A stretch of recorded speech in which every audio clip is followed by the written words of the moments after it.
teman-teman, sekarang kita akan membahas tentang bagaimana cara menginput rincian belanja pada SIPD RI Kemendagri.go.id.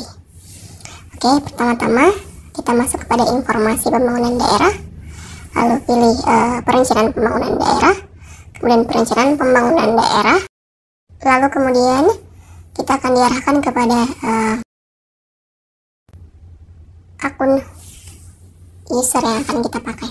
Oke, sebelum kita menginput rincian belanja, maka terlebih dahulu kita harus menginput pagu subkegiatan. Nah, pagu subkegiatan ini teman-teman itu harus masuk di akun kepala dinas atau eselon 2.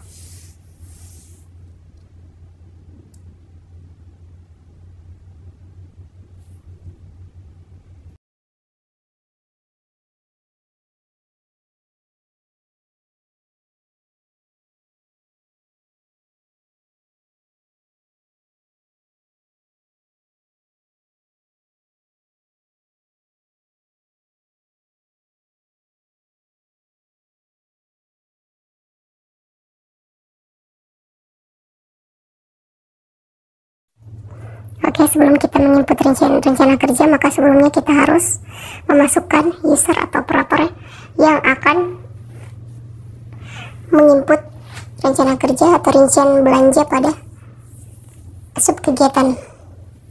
Nah, di sini teman-teman harus memasukkan atau tambah user SKPD, kemudian memasukkan nama pejabat atau staf PNS yang akan melakukan penginputan terhadap rincian belanja tersebut. Nah, selanjutnya teman-teman dapat langsung menuju kepada kolom rencana kerja, lalu teman-teman dapat langsung men-setting user pada subkegiatan tersebut, sehingga si operator ini dapat melakukan penginputan rincian belanja tersebut.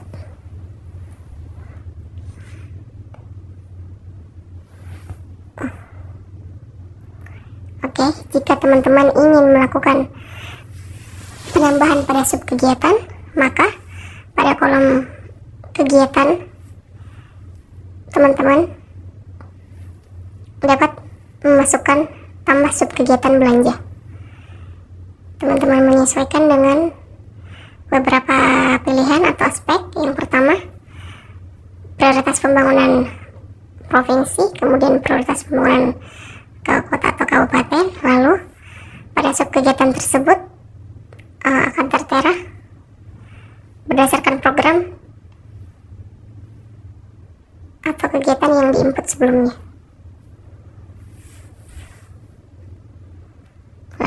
Lalu kemudian teman-teman menambahkan sumber dana,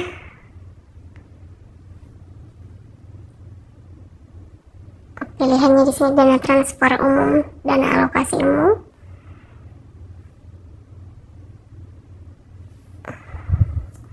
ataupun hal lain yang menyesuaikan terhadap anggaran untuk setiap dinas yang teman-teman punya. Lalu kemudian diisi lokasi pelaksanaan kegiatan serta rincian lokasinya di mana, kemudian waktu pelaksanaannya, lalu kemudian anggaran N+1 subkegiatan ini, yaitu anggaran yang akan direncanakan pada tahun selanjutnya. Kemudian teman-teman mengisi indikator pengeluaran subkegiatannya, lalu kemudian klik simpan. Oke teman-teman, selanjutnya sebelum kita menginput rincian belanja tersebut, maka kita harus juga memastikan bahwa user yang telah kita input sebelumnya atau operator yang telah kita input sebelumnya dapat mengakses dan menginput rincian belanja melalui klik set user. Nah, di sini saya sudah mengisi beberapa rincian serta menginput pagu kegiatan. Maka pada bagian pojok atas tersebut tertera inputan pagu, pagu rincian serta batasan pagu. Oke, kemudian setiap pagu tersebut maka nilainya harus sama antara batasan pagu, inputan pagu, pagu validasi, serta rincian. Jika rincian, inputan pagu dan sudah nilainya sama dengan batasan pagu, maka teman-teman dapat melakukan yang namanya pagu validasi atau validasi ulang. Nah, selanjutnya teman-teman dapat langsung masuk kepada akun set operator tadi yang sebelumnya telah diinput dan di set user operatornya untuk memulai menginput pada rincian belanja. Oke teman-teman, sekarang sebelum kita memulai melakukan penginputan, maka teman-teman itu harus memastikan bahwa pada akun kepala dinas tadi, teman-teman sudah melakukan seluruh setting operator pada setiap sub kegiatan. Jadi teman-teman bukan hanya sekali, namun seluruh kegiatan atau sub kegiatan yang akan dilakukan penginputan rincian belanja. Nah, di sini karena saya telah mengsetting satu dari beberapa sub kegiatan, maka saya tinggal memilih penginputan yang akan saya lakukan, kemudian klik tambah. Kalau tidak, maka pada bagian tambah dan hapus ini tidak akan muncul kalau tidak melakukan yang namanya setting operator.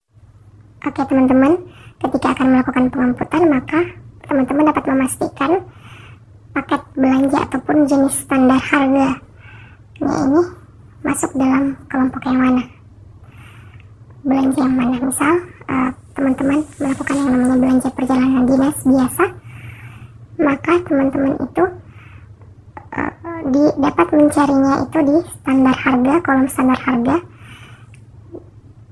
agar memastikan bahwa belanja perjalanan dinas biasa ini masuk kepada kategori yang mana, apakah dia SBU, apakah dia SSH, dan lain sebagainya.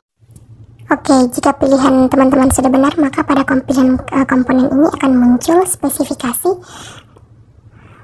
perjalanan dinas mana yang akan teman-teman gunakan atau akan tambahkan. Nah, selanjutnya teman-teman dapat mengisi kolom keterangan sesuai dengan pengelompokan belanja teman-teman, lalu kemudian mengisi sesuai dengan berapa banyak yang akan teman-teman gunakan. Nah, pada kolom satuan dan volume ini teman-teman dapat melihat secara otomatis bagian atas, apakah dia satuannya orang per hari atau dia satuannya cuma hari atau dia rim dan lain sebagainya. Nah, kemudian teman-teman dapat klik simpan. Nah, sebagaimana saya jelaskan, seperti yang saya jelaskan tadi, pada kolom standar harga akan jelas belanja kegiatan tersebut masuk dalam kategori yang mana.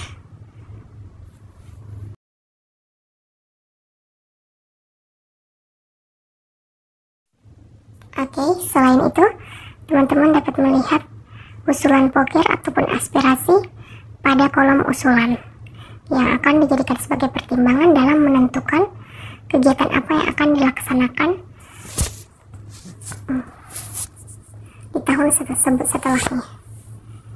Oke, baik teman-teman, terima kasih.